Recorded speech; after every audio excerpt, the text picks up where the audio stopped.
শাহিদ ভাই কি করছো? এই দেখো ভাই ভুই নিয়ে আছে, তুমি কোথায় যাবে? আরে ওই কথা বলো না গো ভাই, বাদরটাকে খাবার নিয়ে আসতে বললাম, খাবার নিয়ে আসেনি। এটা ভুই নিয়ে আসছিলাম, বাড়ি থেকে কটা খেয়ে আসি। কথা শোনে না বলে তো আমার ছেলেকে মিশনে ভর্তি করে দিয়েছি। বাড়িতে থাকলে একটা কথা শোনে না, সারাদিন ফোন নিয়ে ব্যস্ত থাকে। আরে ঠিকই বলেছিস, তোর কথা শোনা যেতে আগে ছেলেটাকে মিশনে ভর্তি করে দিতাম, তাহলে এরকম হতো না গো। আরে ছেলেটা বাড়িতে থেকে থেকে একবার অমনুষ্য হয়ে গেছে জানিস। ছেলেটা একচুনা পড়াশোনা করে না, সারাদিন মোবাইল ঘাটে। আবার যদি ছেলেটাকে হুকুম করি তাহলে বলবে পারবো না, একবারে লাগিয়ে দিয়ে মাথায় তুলে ফেলেছি। ওই জন্য তো ভাই ছেলেটাকে মিশনে পাঠিয়ে দিয়েছি। রাত হয় পকেট থেকে ফোন বার করে বেটাকে জিজ্ঞেস করি বেটা ভালো আছে, কোনো টেনশনই থাকে না।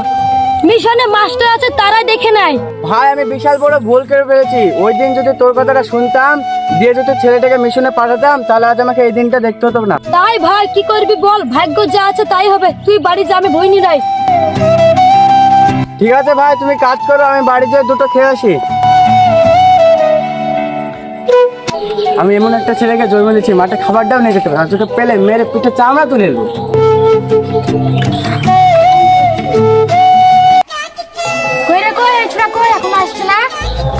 আমি ফোন করলাম, সে বললো আসছি।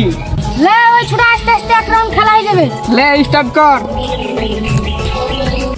ছেলেটা যে কোথায় বসে আছে, কোথায় খেলা খেলছে তাও জানেন। আরে জিনিসটা শুনতে পাচ্ছিস নাকি?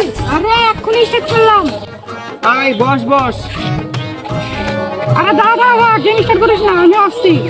ওই তোর রাস্তায় তো লেট হলো কেন রে? কখন থেকে এখানে বসে আছি? আর বলিস না ভাই, বাড়িতে আমার আব্বা আছে, সে সব সময় খিটখিট করে লেগেই থাকে। আজ আমাকে আব্বা মাঠে যেতে বলছিল, যাইনি আমি, পালিয়ে এসছি। নে গেম স্টার্ট কর। নে আরে স্টার্ট কর। ও ওটা আমাদের ছুড়া না, ও এখানে আড্ডাখানা করেছে না, দাঁড়া দেখাচ্ছি মজা।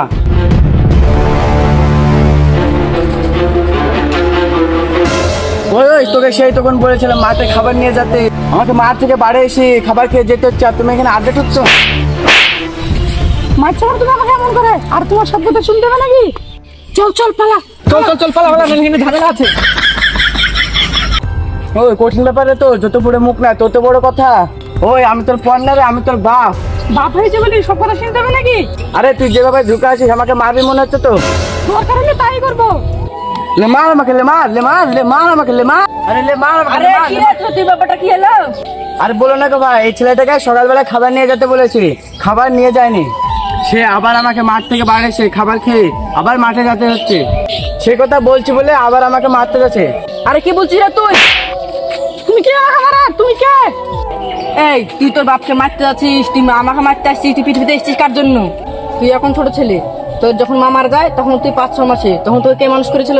এই বাপটাই তোকে মানুষ করেছে। তুই তোর বাপকে মারতে যাচ্ছিস, তুই জানিস তোর জন্য তোর বাপ আজও বিয়ে করেনি? তোর সৎ মা হয়তো না দেখতে পারতো, ওই চিন্তাতে তোর বাপ আজ বিয়ে করেনি, আর তুই এই বাপের গায়ে হাত তুলছিস। আর কিছু বলতে হবে না ভাই, ও মানুষ, ও আর কোনোদিন মানুষ হবে না। চলো ভাই বাড়ি।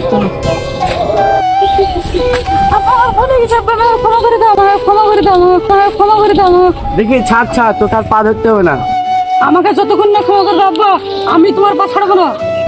আচ্ছা ভাই ক্ষমা করে দাও ওকে। ওঠ। বাপ কোনো টাইমে সন্তানের উপর রাগ করে থাকে না, তুই জানিস?